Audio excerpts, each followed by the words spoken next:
ఓం శ్రీ గురు పరబ్రహ్మణే నమః. ఆధ్యాత్మిక జిజ్ఞాసులందరికీ హృదయపూర్వక నమస్కారాలు. ఎవరికైతే దేహాత్మ భావన ఉంటుందో, అంటే దేహమే నేను, దేహం పైన వ్యామోహంతో ఉన్న ప్రతి ఒక్కరు గృహస్థులే. ప్రతి జీవి దేహమే నేను అనుకునే ప్రతి ఒక్కరు గృహస్థులే. ఈ దేహం నేను కాదు, దేహం లోపల మాట్లాడిస్తుంది, కదిలిస్తుంది, ఏదో ఒకటి ఉంది చైతన్యము.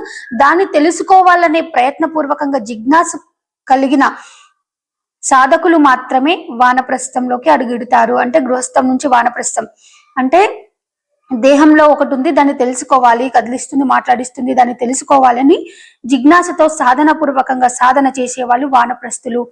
ఎవరైతే దేహానికి లాలసతో ఉండి కామక్రోధ లోభమోహ మదమత్సర్యాలతో ఇమిడిపోయి ఈ ఇంద్రియ లోలులై ఉంటారో వాళ్ళు గృహస్థులు. ఇంద్రియ లోలులకు అతీతం అంటే ఇంద్రియ నిగ్రహం కలిగిన వారు, దేహాత్మ భావన లేని వారు, ఈ కామక్రోధ లోభమోహ మదమత్సర్యాలు నేను కాదు అని, ఈ తమో గుణం, రజోగుణం, సత్వగుణం ఇవన్నీ నేను కాదు, వీటినన్నిటినీ త్యజిస్తేనే నేను పరబ్రహ్మతో ఐక్యం చెందుతాననే దృక్కోణంతో దృష్టితో ఉండే వాళ్ళు సన్యాసులు.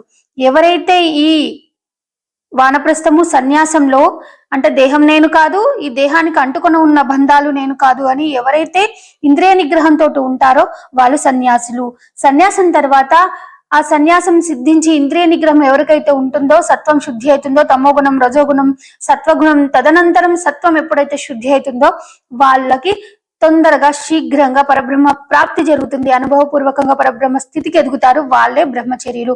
అంటే నిత్యం బ్రాహ్మీ స్థితిలో ఉన్న వాళ్ళు, పరబ్రహ్మ స్వరూపాన్ని ఎవరైతే నిత్యం దర్శిస్తూ, నిత్యం దానినే రమిస్తూ, దానినే చూస్తూ ఎవరైతే నిత్యం పరబ్రహ్మ స్థితిలో, బ్రాహ్మీ స్థితిలో ఉంటారో వారే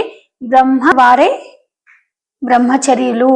అంటే నిత్యం బ్రహ్మచర్యత్వంతో ఉండాలి. అంటే ఈ సోపానం గృహం నేను కాదు, ఈ శరీరం నేను కాదు అని, శరీరం నేను అనుకుంటేనేమో గృహస్థుడు శరీరం నేను కాదు, దీంట్లోపల ఏదో ఉంది తెలుసుకోవాలనేది వానప్రస్థము.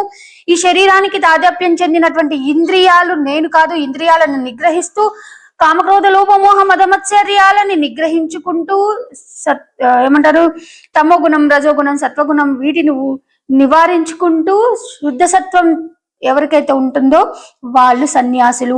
తర్వాత ఈ సన్యాసం సిద్ధించిన తర్వాత, ఇంద్రియ నిగ్రహం సిద్ధించిన తర్వాత పరబ్రహ్మ స్థితిని ఎవరైతే అందుకుంటారో, పరబ్రహ్మతో తాదాప్యం చెందుతారో, పరబ్రహ్మ స్థితిని ఎవరైతే అనుభవిస్తారో, బ్రాహ్మీ స్థితిలో ఎవరైనా నిత్యం ఉంటారో, ఎవరైతే బ్రాహ్మీ స్థితిలో నిత్యం ఉండి ఆ పరబ్రహ్మ స్వరూపంతోనే ఉన్నది ఆ పరబ్రహ్మ స్వరూపమే అని ఎవరైతే ఆ ప్రజ్ఞ కలిగి, జ్ఞానం కలిగి ఉండి ఆ నడునెడు భావనతో ఎవరైతే